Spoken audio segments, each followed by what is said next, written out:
Pemirsa, guna memangkas biaya logistik hingga meningkatkan efisiensi distribusi, pemerintah Provinsi Sumsel siapkan pembangunan jalan tol sepanjang 80 km menuju Pelabuhan Tanjung Jarat melalui pendanaan kerjasama pemerintah dan badan usaha sebesar 26 triliun rupiah.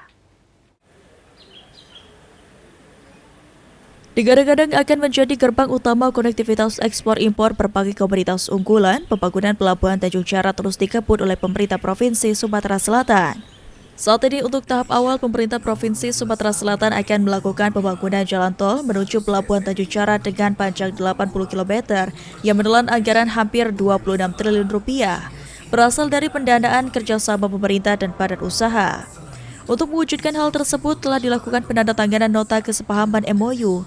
Rencana kerjasama integrasi pembangunan jalan tol menuju Pelabuhan Tanjung Jarat antara Kementerian PU, Kementerian Investasi dan Hilirisasi BKPM, PT Hutama Karya, Bukit Asam, PT Pelabuhan Indonesia Persero.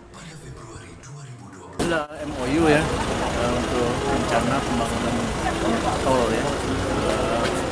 Kementerian PU, kemudian fasilitasi dari Kementerian Investasi, ada Harta, dan juga beberapa BUMN, juga BUMD juga ikut di sana untuk meningkatkan bagaimana arus distribusi ya, terutama sumber daya alam yang dimiliki oleh Sumatera Selatan yang bisa tersalurkan, kemudian biaya logistik juga berkurang seiring dengan rencana pembangunan Pelabuhan Tanjung Jarat.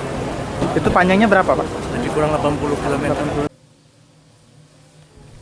Dengan adanya tol ke Tanjung Jarat diharapkan dapat memangkas biaya logistik, meningkatkan efisiensi distribusi, serta memperkuat daya saing investasi daerah.